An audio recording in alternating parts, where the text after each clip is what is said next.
on my way.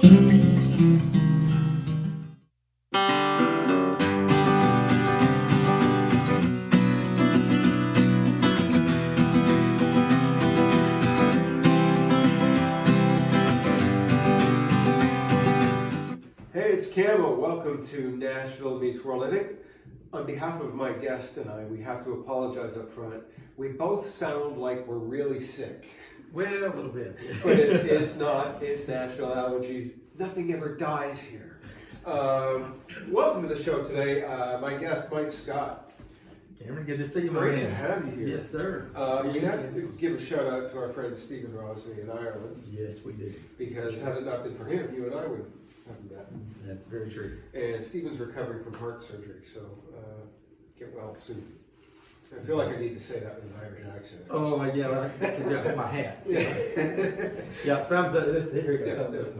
Yeah, so, getting to know you just over coffee when Stephen was in town, you were talking about bluegrass and the stuff you do, and you've worked with some pretty heavy hitters. Been very fortunate, actually at a young age too. You know, and we didn't have social media back then as well either. Back 1972, actually. So nobody taking pictures of their food. That's right. That's right. Yeah. Everybody sitting around with Polaroids taking pictures of the meal and passing it. I love it. Yeah. Not enough light. We're developing. Yeah. Appreciate that. That's right. Who are some of that? I mean, you mentioned Jerry Douglas, incredible dobro player from Newgrass Revival originally. Actually, and Alison Krauss, he played 3/4 years. The Whites, you know, early on.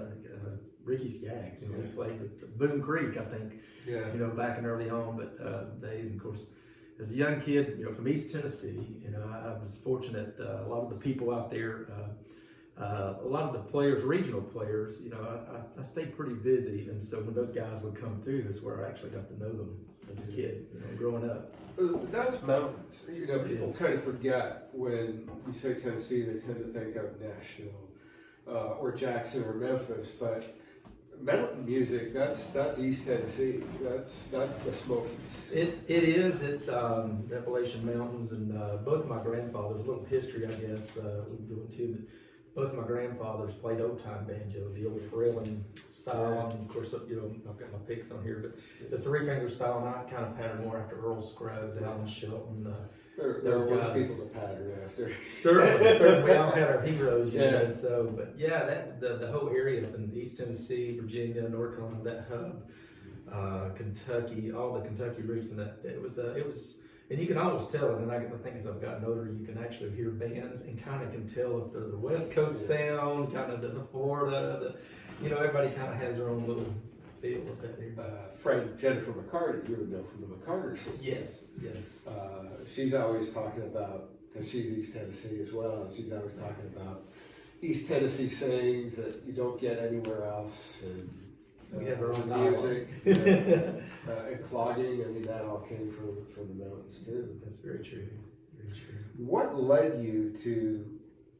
I mean, was that the kind of music you grew up on, or is it something that you came to? I think heritage, you know, I think of heritage, like I said, older I get, more, I've been doing this 47 years now, you know, better, but both my grandfathers, like I said, played old time banjo. My mom or dad didn't.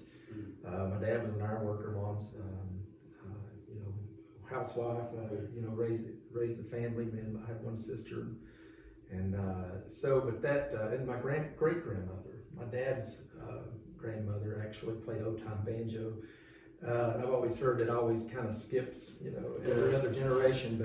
But I heard banjo from we were like right before Christmas one year in December of '72, and actually my uncle had an old banjo. My sister was dating this guy that had taught me a few guitar chords, so that kind of firsthand got my interest in it. And I heard you know, of course, that was Roy Carton and Buck Owens, you know, the hee-haw thing was going real big. And I'm a grinning. I'm a grinning. So the banjo thing, and then that changed my life. You know, I knew I had to wait home. I told my mom and dad, I said, I have to have a banjo.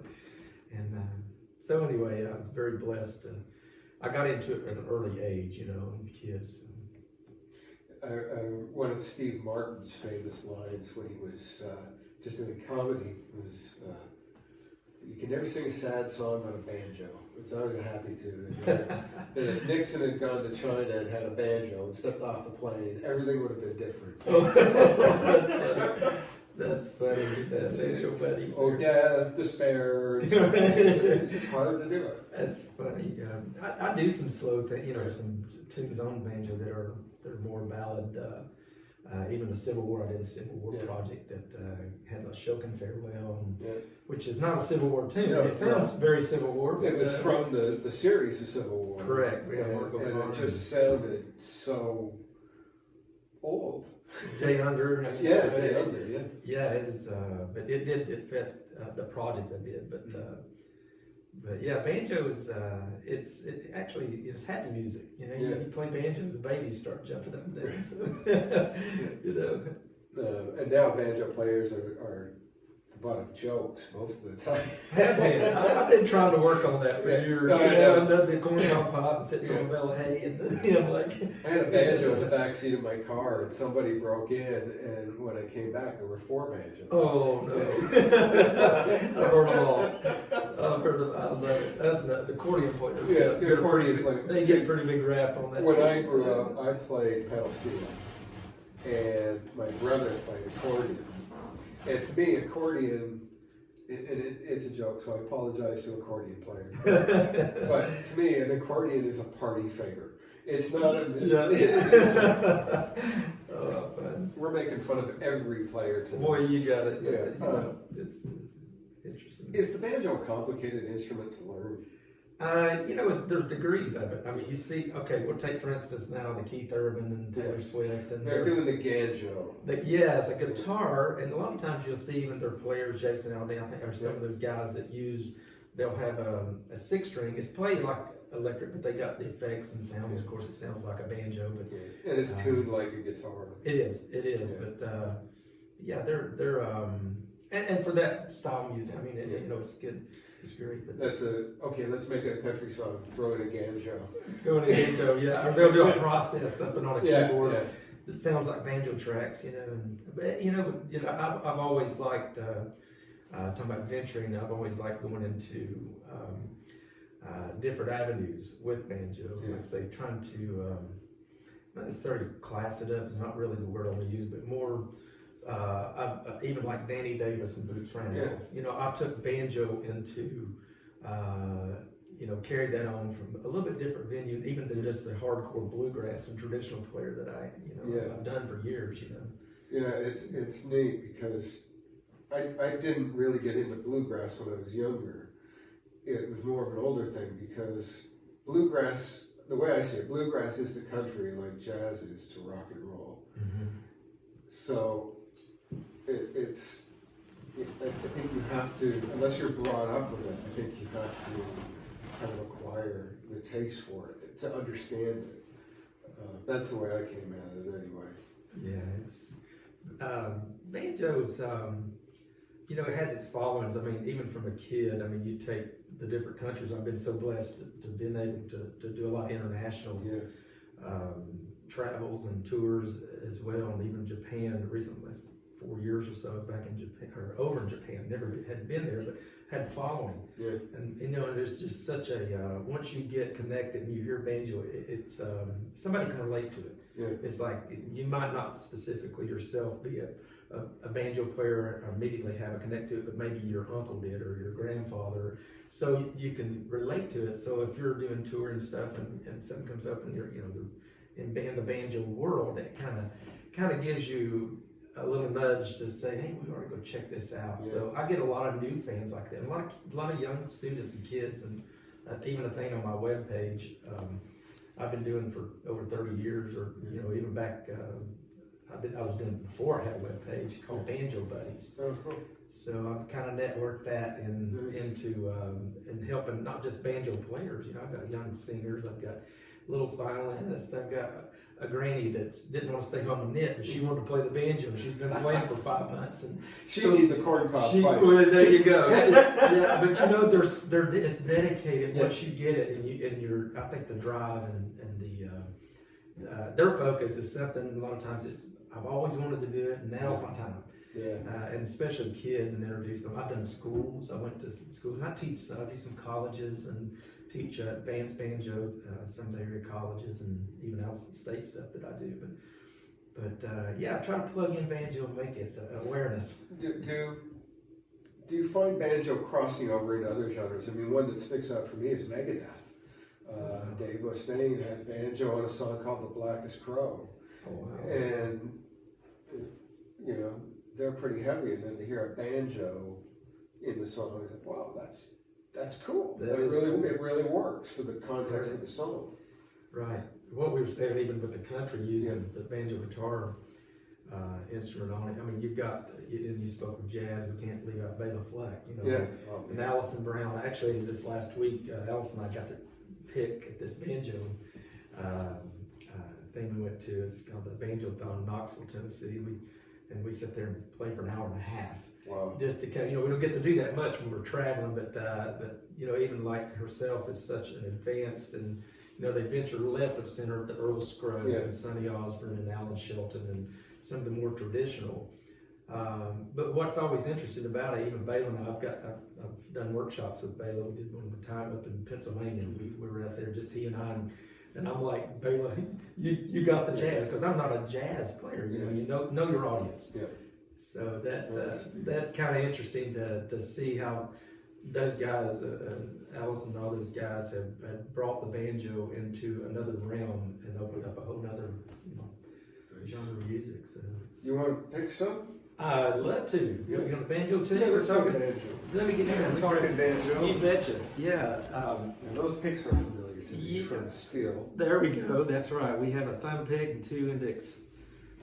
These are very old, actually, index picks. These are from the 30s. They're called Nova 8 Nationals, the old Nationals. So, but yeah, let me grab this banjo here. I used to do the steel, the plastic ones, and they always break. Oh yeah, thumb picks. Yeah, I was like I say, being a more traditional player.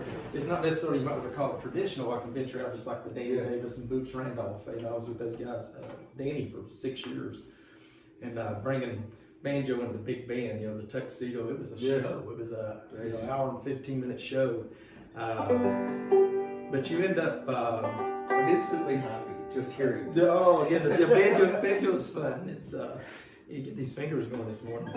But I've been very fortunate, but I'm a melody player. The point is, I think if you could hear melody and you can play melody at all, and that's what I encourage even in teaching.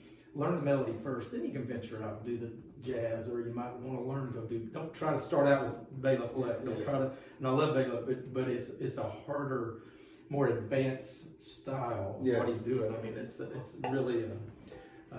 But start some good traditional and get your rolls, and it's just like steel and you can learn it. But yeah, 3 fingers, and I'll play a song. This is excuse me, an instrumental tune. I started doing this on some of my shows, and it's an old big band tune, as a matter of fact, and one entitled "When You're Smiling."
Hey everybody, this is Nashville Meets World and I'm Mags here in County Cork at the Blarney Castle Hotel, where I'm having a new segment with American students who are learning Irish dancing here in Cork in the University College Cork, and we're out here for a night out with an Irish music session, and I'm here going to introduce you to them all, and they're all going to say where they're from and what they're doing in Ireland, and hope you're going to enjoy.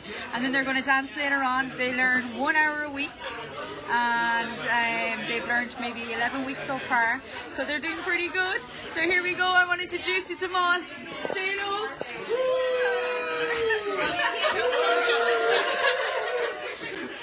I still got that all wrong. Okay, so I'm going to send the camera around. So this is Nashville Meets World, and these are all from the United States. So they're over here in Ireland. They're going to say where they're all from. We're going to start off with first David. Tammy.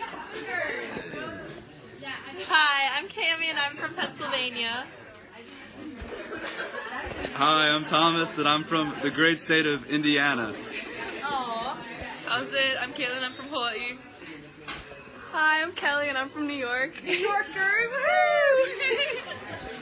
Hi, I'm Danny and I'm from Nevada. Hi, I'm Brandon. I'm from California. Good man, Brendan. That's table 1, down to table 2. Here we go. Here we go. Oh. Hi, I'm Claire, I'm from Minnesota. From Minnesota. You hear that? Minnesota. Hi, I'm Amelia. I'm from Albuquerque, New Mexico. Hello, I'm Brayden. I'm from Milwaukee, Wisconsin. Hi, I'm Taylor. I'm from Pennsylvania. Hi, I'm Allie. And I'm Megan. We're from Buffalo, New York. I take dance lessons with Mags, and we want to give a shout out to 106.5 WYRK. And they all bought their Reba McEntire tickets. Yeah, we did. So that'll be, they're going to look forward to that concert when they get back. But I'm going to hang on to them here a while, because we're all going to dance, okay? Yeah. So... Oh, I'm so sorry. My beautiful Irish dancer here. I'm from Maine. Hi, I'm Marielle from California. What part of California? Napa Valley. Oh, good, Yeah. good. That's 2 from California. Hi, I'm Esperanza, and I'm from El Paso, Texas. Hi, I'm Emma, and I'm from Boston. Hi, I'm Sarah. And I'm Aaron. And we're from St. Louis, Missouri. I'm Rachel, and I'm also from Boston. I'm Claire, and I'm from Seattle. Go back. No. We're going to go back. Where are you from? Seattle. Seattle. I love Seattle. Yeah, it's good. Huh? I'm Maddie, and I'm from upstate New York. And she's an amazing dancer. How many weeks have you been learning? 12. Oh, we're on 12, week 12 now? No, like 9. No, we're on 9. 8. We're on 9. We don't know what we're on. 10. Week 10, and she started Irish dance to me, and we've turned her into a dancer, haven't we? Yes. Bella? I'm Bella, and I'm from Kansas. Where are you from? Kansas. Kansas. I have some amazing friends in Kansas, Bella. Oh, you're going to see Bella dance in a minute. Emily. Hi, I'm Emily from Virginia. From Virginia. Oh. Are you into country music? Oh, it's okay. But you're into me, right? Yeah. Alright, so we're going to perform later on, just as the Blarney Castle Hotel. We're after stuffing our bellies, and we'll have to work it all off later on, won't we, Cami? Yes. Woo! So from Nashville Meets World, I'm Mags. Back to you, Camo. Bye-bye. That's great. Oh, thank you. Mike Scott, pardon me, Mike Scott is our guest and his banjo. You could actually do dueling banjos all by yourself. Well, I probably could, but just not enough of it. Get you play. Get you play guitar on it. So. Tell me about your projects that you've been working on recently and what you've got out there that people can get. Oh my goodness. There again, starting early on, I was fortunate to get into an early age. But I actually signed with Real Rhythm Records. Oh, yeah. 2011, I had a gospel project come out, and I, of course, played banjo on it, but I had a bunch of people, Vince Gill, Ricky Skaggs, and Sonia Isaacs, oh my goodness, Buck White, Claire Lynch, Rhonda Vincent, Jesse McReynolds, Carl Jackson. So a bunch of people, and it was like a bluegrass kind of project with all those folks. And I just started calling on friends, and I sang on 3. Pretty heavy hitter. Vince was so cool. I ended up did 2 songs, and then had Allison scheduled, and she was, I think at that time, doing the Robert Plant tour. She and Robert were touring, and so I called Vince back, and she couldn't get him to do it in the time I had to get it out. But so I had Vince come back. He did the 3rd song. That's it. But anyway, so I do a lot of instrumental projects. Back to Real Rhythm actually put out that. It's called Mike Scott Take Me Lord and Use Me, which is a title track my wife Brenda and I wrote, and had several songs on it on there. But then I started doing a lot of instrumental, they're more like themed projects. We did a Home Sweet Home, which was songs of the Civil War. We did a Bill Monroe tribute. Nice. I had a job with Bill Monroe when I had an offer when I was 15. I'd first come and they'd heard me play, and with Jim and Jesse also at Randall Opry. And of course, at that time, I didn't even have my license. You know, it's like I didn't even have a way to drive. My dad said, you know, you might want to think about it, and I don't know how you're going to do this, but you know, of course, you can go to college and all that. I'll help you through college, and I knew that's what I wanted to do. Yeah. So anyway, so I ended up back to come to Nashville. It worked out when I was 19 to come work with Jim and Jess. But so I did this Bill Monroe tribute. Back to that, it's just called Blue Moon of Kentucky. And actually, the CMA had Robert K. Orman come out, and the CMA really has a as a nomination. You know, I had some stuff through that. We had the International Bluegrass Music Association, had a lot of good plug-in from that, and then I've done. I did a gospel, an all-instrumental gospel, and these things I've been blessed. They've been all over the world. I mean, anywhere you can buy music, you just Google Mike Scott bluegrass or banjo, and you can go Real Rhythm or my website. Proving once again the 6 degrees of Vince Gill. Yes. Yes, I tell everyone he can sing to a buzzsaw, make it sound good. You know, Vince, all of us. We've had Darren and Brooke Aldrich on the show a few times. Love Darren and Brooke, you bet.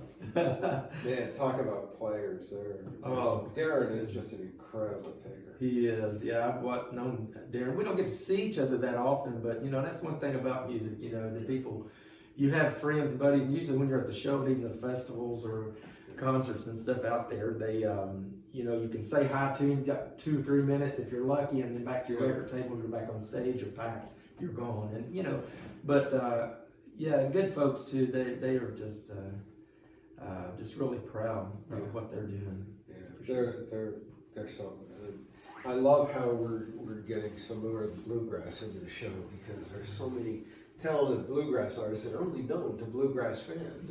That's true for the most part. You know, if you're not into bluegrass, you don't know a lot of these people that you're talking about. That's so true. Do you want to do another song? Do you want to sing one? Yeah, we'll try. Yeah, we will try that. You bet. Let me swap out of this thing here. When you're smiling, like I said, people ask me, said, "Why do you smile so much?" Bill Monroe, actually, back years ago, he nicknamed me Smiling Scott. He said, "You know, banjo players aren't supposed to smile that much." And I said, "Says who, Bill?" Now you mentioned about Bill Monroe, and Bill Monroe and Flatt and Scruggs were widely regarded as the guys that, if they liked you, you were in. And I mean, that's Marty Stewart came up that way. Certainly, yes. At a young age. Ricky Skaggs, through the Stanley Brothers, and Keith Whitley. Keith Whitley. Oh my forget goodness. Keith was a bluegrass guy. Yes. But if you were spotted by those guys, even very young, they'd bring you in. Yes, they would. Sonny Osborne, I think, was like 13 or 14. Carl Jackson, I mentioned Carl's a great producer. Songwriter, brother, friend. He is just incredible. He's produced Dolly. I mean, everybody. Garth. Yeah. And he was, I think, 13 or 14 by that time when he worked for Jim and Jesse. And he went from there on to Glenn Campbell for like 12 or 14 years. So, yeah, you see that quite often, and that's one thing I've always been very excited about is to with our kids, carrying on this music, this tradition that we do have, and so if I can some way out there encourage and get someone to really highly recommend if kids asking for an instrument, if at all possible. You don't have to go out and buy a very expensive instrument right off, but keep it. Just a question along that line. Do you feel, especially with banjo, fiddle, dobro, is it important that the people playing that instrument know the history that goes along with it, where it came from? You're not just picking up a banjo, you're picking up essentially the history of the United States from, the Scots and Irish in the mountains. That's right. Speaking of Scotland, Scots, so here we go with Ireland. My people come from over that area. The fiddle music, the banjo, and one of the things this last tour, like I said, I just got off of a few months back, and the people and the way the music has been.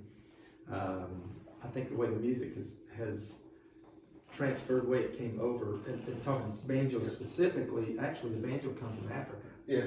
A lot of times over there. So there's it came over here and then to the Appalachian Mountains of Virginia, East Tennessee, that mountain music, and of course, it's, like I say, the styles changed through it, and so that was very exciting to see how that transition and how people brought it up to a level of where they can carry on, and a lot of people don't know that a banjo came from Africa. And talking to Scots, the bagpipes came from the Middle East.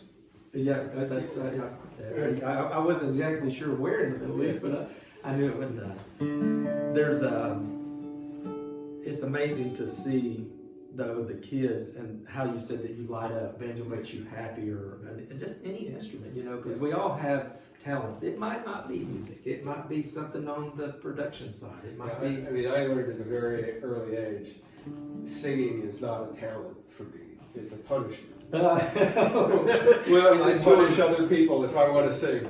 Hey, you get if it's in your shower. That's what I tell everybody. You get on your back porch or front porch and pick. And when I started out, that's what I did. I didn't have an audience. At 10 years old, my mom and dad. I was fortunate they took me. So I had a lot of support there for mom and dad taking me. And I lost my dad about 15 years ago, 16 years ago next month, and mom's still in East Tennessee at the home place, 86-year-old, still doing well up there. But you don't forget your roots and the people along the way that help you and all that stuff. But my singing is so bad that Bob Dylan hears it and says, "What is that?" Oh, I don't know about that. We were talking about the Rural Rhythm project I did. This is a song, actually, my wife Brenda, she's from a very musical family, the Marshall family, which the Isaacs, I think, and Allison Krause give a lot of credit for their singing. But anyway, Brenda and I wrote this song, Isaiah 6:8. It's a gospel song, Here I Am, Lord, Send Me. With that in mind, it's kind of how we come up with this. Take me, Lord, use me.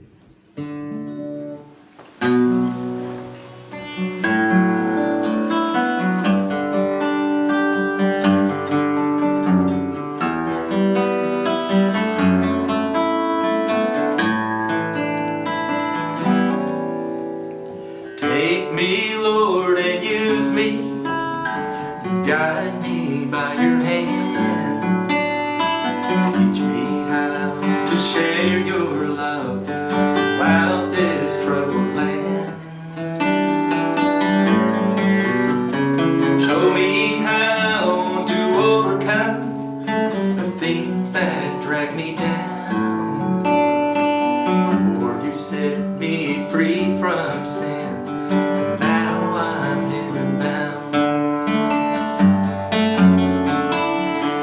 When I thirst, take me to the well.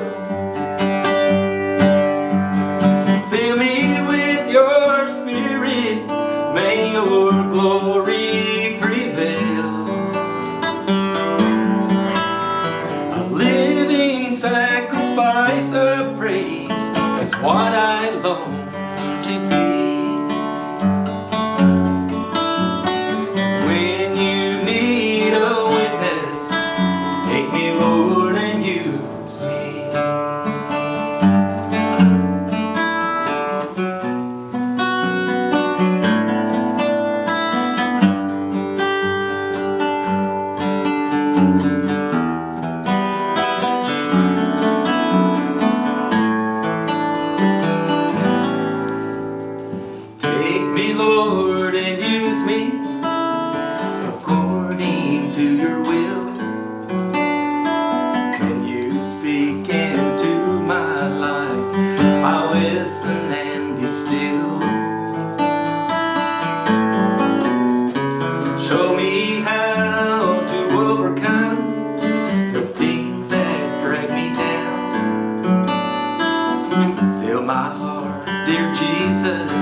me, Lord, and use me.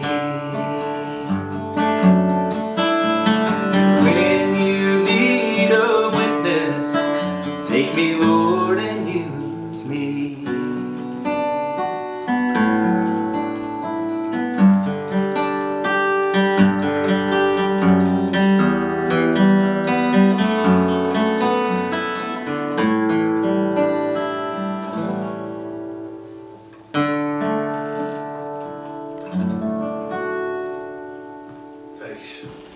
Love the sound of that guitar. too. Oh, thank you. That Martin's got a couple of miles on it. I guess. Yeah, that's a 57 D18, and I love it.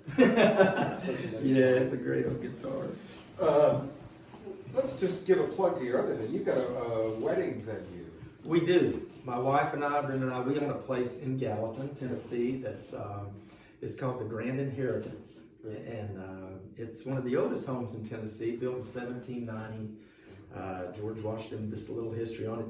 It gave him 60,000 acres. This guy was a Revolutionary soldier, a major in the Revolutionary War, and he founded built the home in 1790 to 1794, and then founded the state of Tennessee in 1796.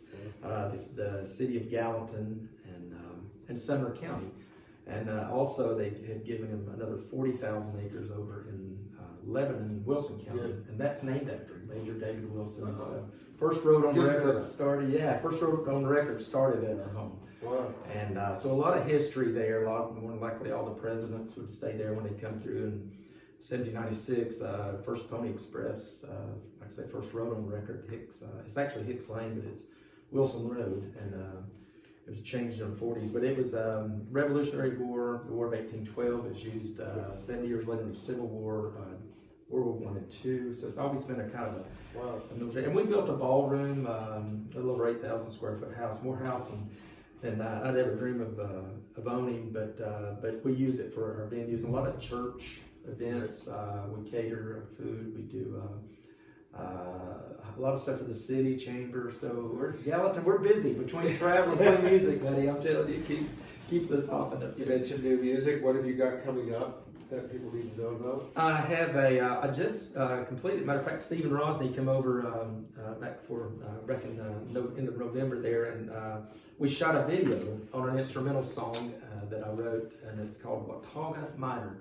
And it's a song about my grandfather who played the old time banjo, and of course we went and did a mining scene then back into my three of my buddies, my brother-in-law and a couple of my better buddies. We talked them into doing the coal mining scene, so we shot all that and did the live band on the cabin. So it's kind of a tying my heritage of the banjo and our little hometown where I'm from, Watauga, Tennessee. So I'm from Johnson City, so hopefully that's coming out here in the next few months. So I'm working on all that, so we're excited. So people can connect with you on social media. They can, yes. I'm on Facebook, and of course MikeScottMusic.com is my webpage, and not hard to find at all. Like I say, you can Google me and find me out there somewhere, I'm sure. But I've got like 23, maybe 24 projects, I think, out there. So a lot of instrumental stuff. So we got off the projects a while ago, but been very fortunate with that. So we did a lot of TV stuff, I did a lot of stuff, RFB TV. Oh, nice.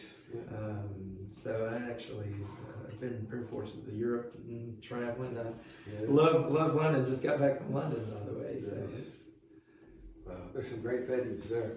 Oh my, yeah, it's awesome. Speaking of London, you may just get somebody in here who is from London. This is asked and answered. So our incredible viewers, you thought it was cookies in here, didn't you? Oh, well, I was expecting maybe gummy bears. No, these are nonetheless still sweet. There you go. Our viewers from around the world send us questions that they think they would like to hear the answer from our guests. So reach in there, pull a question, and read it for us. Let me see that one right there. I think that's one. Okay. Glad you have your glasses. Oh, this is glasses are for distance. This is from Mary in Oxford, England. Okay. What's the most interesting thing that has ever happened to you playing a show? Oh wow. Goodness. I'm fortunate. I played 240 to 280 play days a year at one time, my busiest, and South Africa, Europe, London, Belfast, Vienna, all through there. What I think, and I just got back from, like I say, this Ireland and UK London tour, and there was 490,000 people in 3 days at the Ploughing Fest in Ireland. That was this past. And that was amazing to see, because we don't have that kind of crowd here. I'm gonna have to double up this, and another one would be probably the Wembley tours. I was fortunate in the early '80s, and before C2C came along, it was the Wembley. Correct. So we did 3 weeks, and of course you had people like Glenn Campbell, Barbara Mandrell, all the Roy Acuff. I sat with Roy 1 year going over, and I was always buddies with Roy. I'd go and pick for him backstage at the Opry. But I was very, very fortunate. Jim and Jesse were the guys I was working for. You know, sideman, know your part. I was very blessed to do those Wembley tours, and there was anywhere from probably 60 to probably 80,000 people at some of those dates. And like I said, Glenn Campbell, B.J. Thomas, Mo Bandy, David Brazil, I could just go on. But we were the only bluegrass. And what I was so great about it, and what I love about traveling in Europe and over there, even South Africa down there, the people, they want country music. And being a banjo player, I would encore 3 times, and Jesse on his mandolin, and McReynolds would 2 or 3 times. And to hear that many people in an arena, you talking 70-some thousand people doing 3 encores in that kind of setting, it just blew me away. So that has to be. That's interesting. Yes, and you think of banjo, but like I said, I've been very blessed to plug it in and be at the right place, the right time on a lot of things too. But very blessed. Nice. So I hope that answers the question. Thanks for being here. Thank you. I'm really thrilled to have you on the show. You bet. My come back pleasure. again. You bet. Man, love your show, and I appreciate you having me on. Mike Scott, make sure you check him out and buy all of his music, because it's really cool. And if you're listening to a banjo song, you'll always be happy. Thanks for watching Nashville Meets World. Make sure you catch me on Chris Country every Sunday at midday in the UK, immediately following American Country Countdown with Kix Brooks. We'll see you next time. On my way.